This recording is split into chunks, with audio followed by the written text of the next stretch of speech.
Hello everyone. Hello and welcome to the first ever chat. And ETHER stands for Ethics and Aesthetics of Encountering the Other. We are an international network that brings together academics, researchers, philosophers, creative practitioners from all over the world. And for more information, you can visit our website, ether.leeds.ac.uk. So in our chat today, we're going to introduce ourselves. We're going to discuss what ETHER is generally, and especially what ETHER is personally for us. And today we have Louise, Parry, and myself, Anna.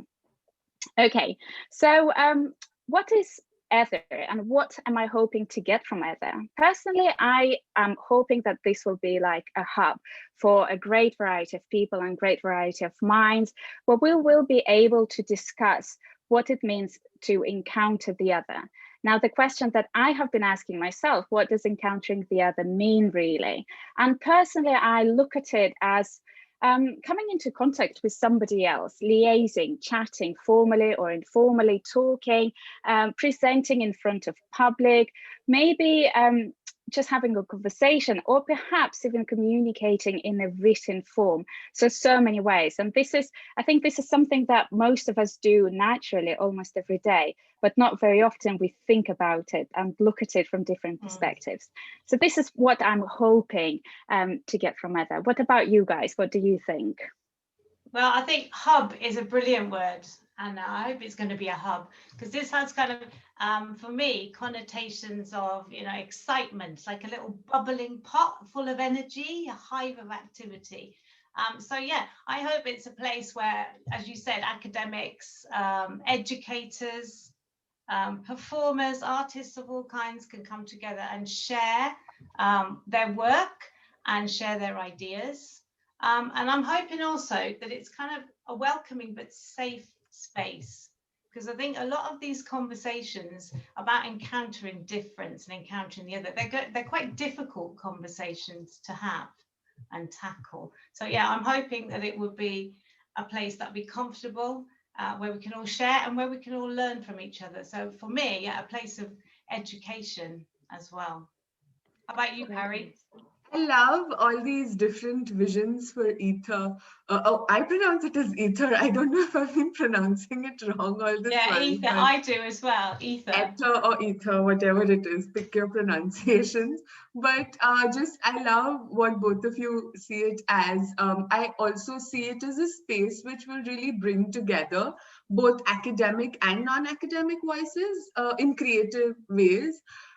And you're so right, Louise, that these conversations can be difficult, but I think that's really the reason that we should be having them. So, this hub or this space or whatever to have these conversations and to sort of acknowledge and lean into the difficulty and the discomfort of having them, I think is really important. And I'm also hoping that these conversations allow us and all participants to sort of question our preconceived notions and really imagine new ways of creating knowledge and just being in the world. As someone who has worked with children's books and young people in many different ways, I'm really passionate about using arts-based methods to make information as accessible and relevant and fun as possible to like a wide range of people, especially those situated beyond formal educational contexts in academia, because I think a lot of times we don't value their knowledge in the same way or don't create a space for their knowledge in the same way in academic spaces. So with Ether, I'm really hoping to be able to learn from all these different exciting perspectives. So just based on that, why would the two of you interested in joining Ether in the first place? It's a great question, Parry. It's a great question, Parry. I think there are so many reasons, really. I think number one probably is sort of 2 years ago, I caught myself thinking about my own career, my own professional path. And I thought that all my professional life, I have only been teaching. And after teaching for so many years, I realized I stopped learning myself. And I love to learn. I love to discover new things. I like to try new things, and I love a challenge as well. And I thought, well, I've got to move on. I've got to do something. So I applied for a PhD, and now in my first year of PhD.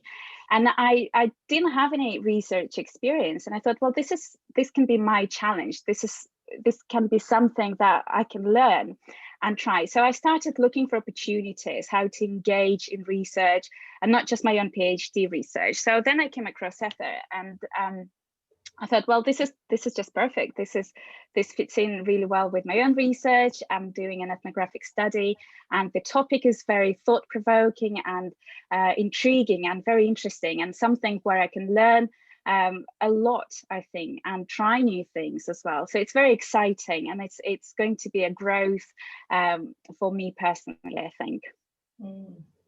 What about you, Louise? Yeah, I'm like Anna. I'm a learner. I'm a lifelong learner, a committed one, I would say.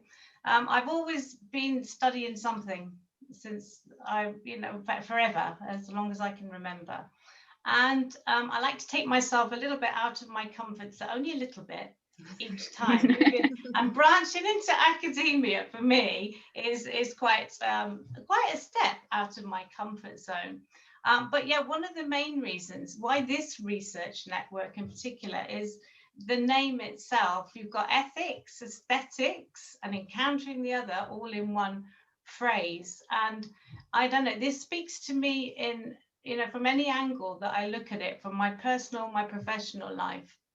I've always been encountering. I'm a teacher, so and also a performer.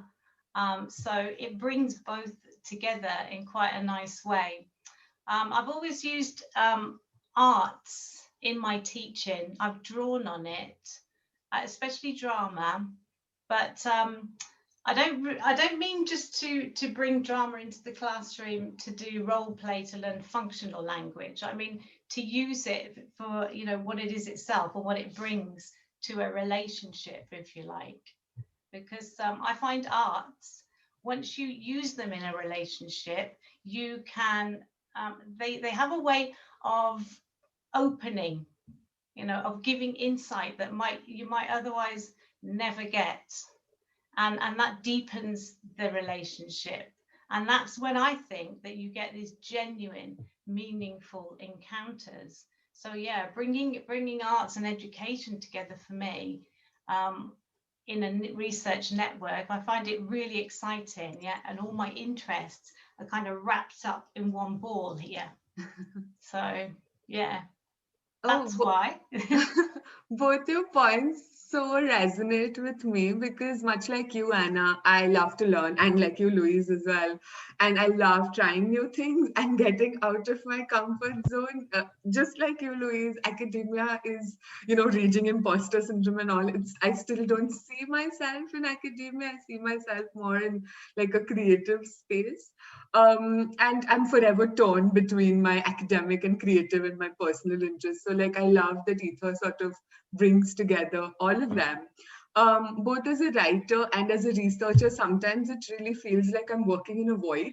So I was really excited to discover this research network that in the university as well, because, it felt like stumbling upon this community that was interested in the same kinds of things that I was, which sometimes can get really difficult to find in university space. And I was doubly excited that I could not only learn from all the brilliant people who are a part of this and who are going to be a part of this with the seminar, but just also more formally contribute to it and, to the work that the network is doing.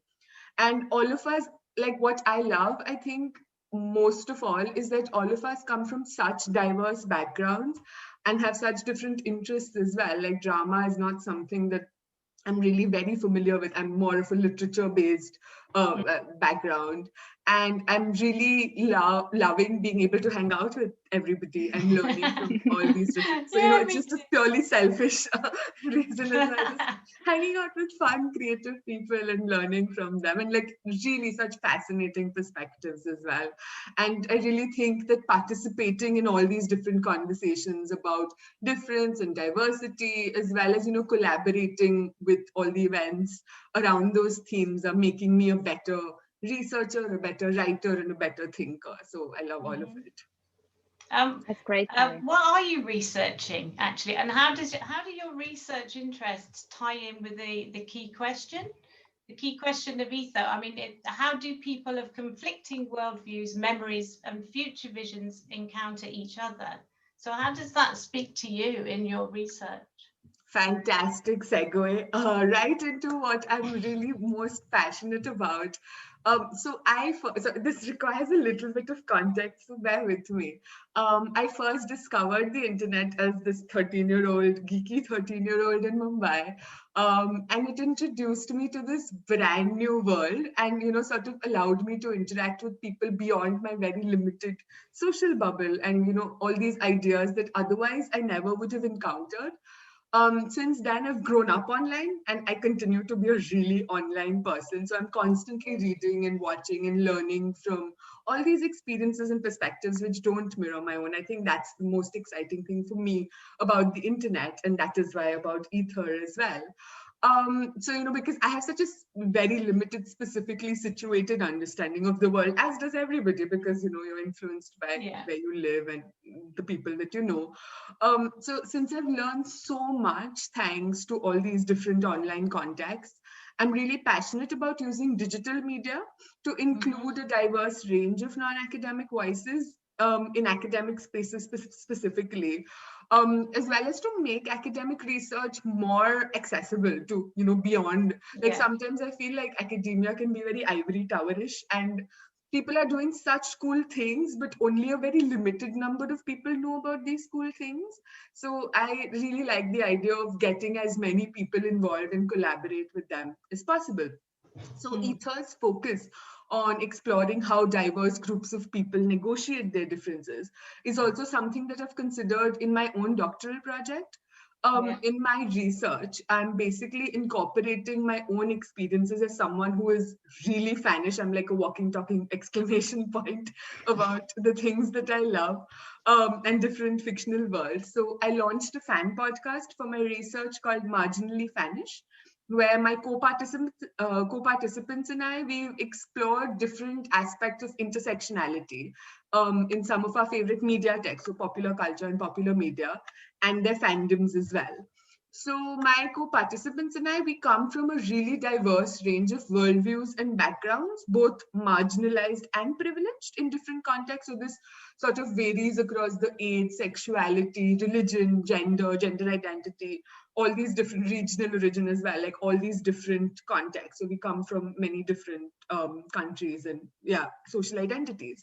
So for me, I've really found that conversations about popular media can provide a really valuable avenue to bring together fans from both marginalized and dominant backgrounds.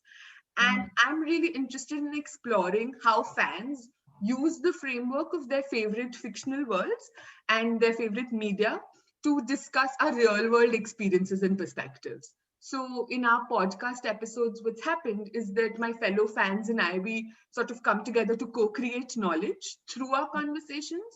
And we draw on our different and sometimes conflicting as well opinions and perspectives because of, our different contexts and where we come from. And I think that this diversity in perspectives has really allowed us to both expand and also challenge our understanding of different identities and of different aspects of the world, as well as explore like all the different complexities and nuances of these different intersectional themes that we've been discussing. What about you, Louise? How do you think your research intersects with Ether? Well, first of all, not like yours.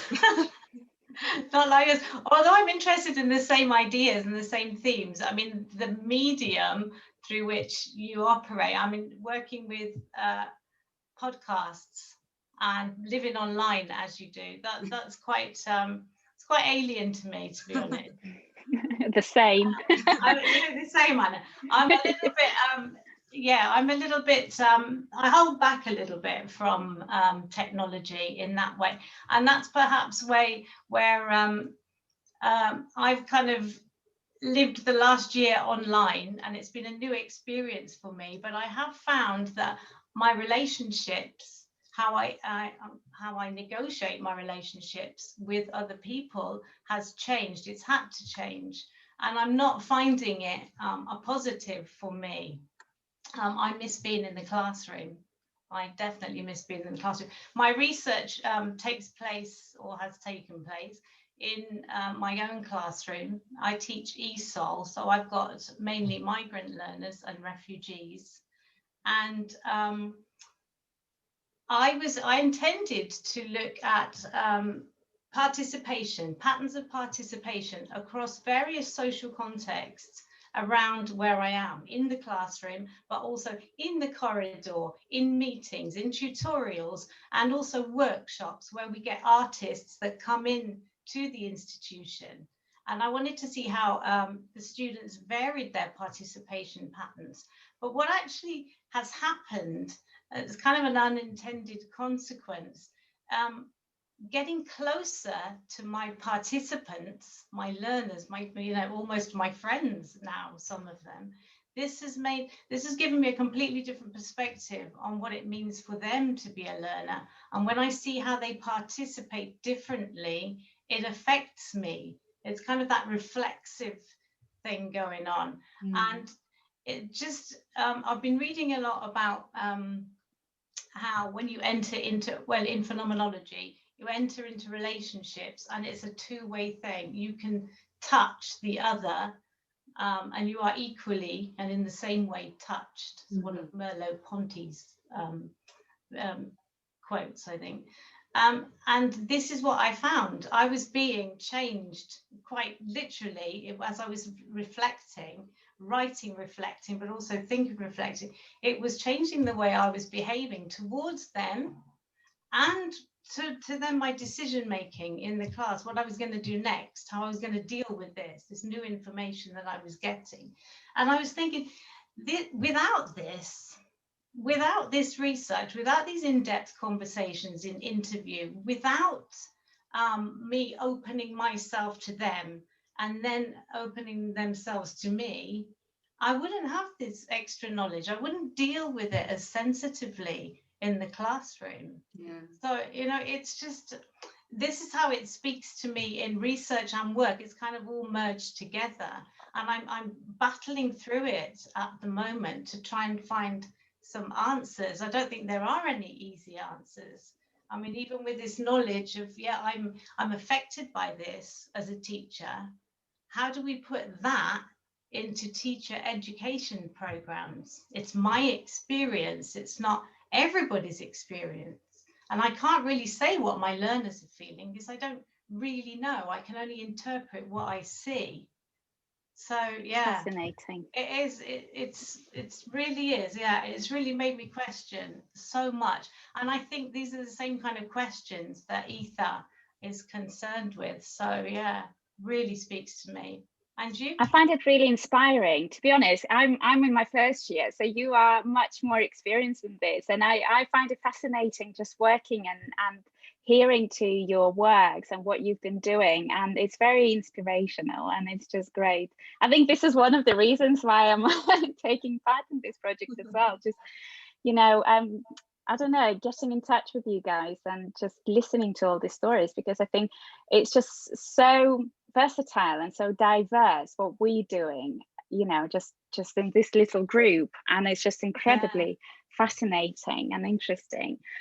I'm also researching sort of educational part of this side, and in fact I'm researching learners' motivation and migrants' motivation to engage in language learning and invest in language learning. So it's all about adult migrants that don't really have to engage. It's not obligatory to them. So how motivated they are to get engaged, and what sort of helps them make these decisions. So I'm also conducting an ethnographic study, which means working with people and just observing the daily lives, really. So I won't be setting in any experiments, I won't be giving them any tasks to do. It's basically just becoming maybe part of their life and just observing their life experiences and how their life experiences really help us make choices, life choices as well, or I don't know, encourage us to make certain choices. And how do we go about this or that, depending on what is happening in our lives? which I find really fascinating, because I don't know what will be happening really. I can't predict the future. I don't know what sort of events, nobody can, I think. And I'm not working towards any answers really, or any hypothesis. I'm just observing, and I'm trying to really step away, not get involved. And I think this is what Ether is about for me as well, just to observe and hear and listen, get involved, but hopefully not make much impact or a difference, just sort of be an observer in this case, and just learn. As Bodhi Norton suggesting, it's about making familiar strange. And I think this is what I'm going to try to do, and sort of look at something very common, something very usual, something that maybe we do all the time, every day, but from different perspectives I haven't even looked at yet. So just discover new things, you know, looking at something very common and normal, but from different ways. I love this sort of common thread between what all three of us have said, where we sort of understand that it's kind of impossible to know, you know, everything about a research participant, even though that sounds very clinical, or just people, you know, like even with friends and family, or just research, like in the research environment, whom you're interacting with and whom you're building relationships with. It's so impossible, but we're still trying to learn how other people see the world, and, you know, learn from their perspectives, and maybe that will influence. It's like you said, Louise, with yours, it's definitely been the case with my research as well, where I've been impacted and, you know, learned to see the world in a different way, or in a more, I guess, inclusive way, or like a more expanded way. And it's just, and that's not going to, like, you know, that's going to be a part of me forever. It's not going, or until I meet somebody else who teaches me to change in another way. It's not like just for the 3 years or 4 years of the PhD. It's gonna remain with us, like these things and perspectives that we encounter. Again, the word encounter, I didn't mean to pitch the ether thing there. But no, that was really, it was so great to listen to both of you talk about these things. Did anybody have anything else to say? No, I'm just going to respond to what you said there. I think the word responsibility is the one, isn't it? That we have to, yeah, we are changed and everything, but if we enter into a relationship with a sense of responsibility for who we are, especially, I think for teachers, we all teach, I think, yeah. I mean, teachers have this, I mean, naturally, teaching is just fundamentally moral, isn't it? Because of the position that you find yourself in. You're in the responsible position. You hold people's lives in your hands in a way. And especially with ESOL learners in the UK right now, it's just that, you know, it's framed as if teachers are completely responsible, because if they don't learn English, then it, or policy and practice frames it as if they do not have the opportunity to integrate into life here in the UK. I don't agree with that, but that is definitely how it's framed. And that sense of responsibility, I think you carry on your shoulders. But also on a one-to-one basis, whoever you meet, I think you have to enter this responsibly, because whatever you do and say to whoever it might be is going to affect them in some way. And this realization, I think, has come to me later in life. And I wonder, as I reflect back, what it would have meant for me to have some kind of understanding at the beginning of my career of this kind of thing. So yeah, but like you said, Louise, it's just a lifelong learning experience, you know. The things that we know now, probably 5 or 10 years down the line, we're going to look back on our 10-year-old past selves and be like, oh, how naive they were. I wish, you know. So I think that's why this sort of, you know, otherness and difference, even within ourselves, like being open to challenging ourselves as well on our beliefs, and like whatever is, like just being, because I think if you're 100% comfortable all the time with what you know and do and believe, there's the risk that you become more, you know, you become less flexible about changing your perspectives and opinions and learning from this. So I think the imperfection is good. That's a really good point. That is, it's the flexibility, isn't it? Yeah, I agree with that. And I think it's a great milestone just to be talking about these things as well. This is a great step to talk and share about these things. And then, because I think it's very thought-provoking, and hearing to others makes you think about your own practices. And as Louise, you said, to reflect. And how do we reflect? You know, what encourages us to reflect? So all these conversations and hearing to others is great practice. Absolutely. Yeah. So can you imagine when all of the artists and everybody get, I'm really excited. Very, yeah. Selfishly, super selfishly, but really excited. Yeah, really. I mean, just see, you know, it's one thing to listen to people talk about what they do, but to actually, this network, they're going to bring what they do. We're going to see it in action. We're going to have examples of exactly what worked and how it worked and what it meant, and maybe see meaningful engagement, you know, up close. This is what it looks like. And then, of course, your theory comes from, or your theoretical frameworks, methodological frameworks come from what is being drawn out in these meetings, encounters. Absolutely. And I think this is something that we're going to be talking about in the future Ether Chat as well, the seminar in April, and all the different artists and perspectives that Louise just tantalizingly referred to just now. We're not going to go deeper into it, but for sure keep your keep an eye out on like our social media pages, and just follow Ether for updates so that you can find out about all the cool, exciting things that we're doing in April. But for now, thank you so much for joining us on our first chat today. We hope to make this a regular monthly feature. So like I said, just subscribe. You can subscribe to our newsletter or just follow us on social media for the latest updates. And we hope you can join us again next month. And before we go, we'd love to know, what does encountering the other mean to you? How does your work explore difference or collaboration, diversity and otherness in whatever way? We'd love to learn from your perspectives as well. And just because I love ending things on quotes or even beginning things on quotes, I just love quotes in general. Walida Imarisha, she declared in her introduction to the book Octavia's Brood, the decolonization of the imagination is the most dangerous and subversive form there is. For it is where all other forms of decolonization are born. Once the imagination is unshackled, liberation is limitless. Thank you. Fantastic. Thank you, Pari. That was a wonderful quote. So I shall stop recording.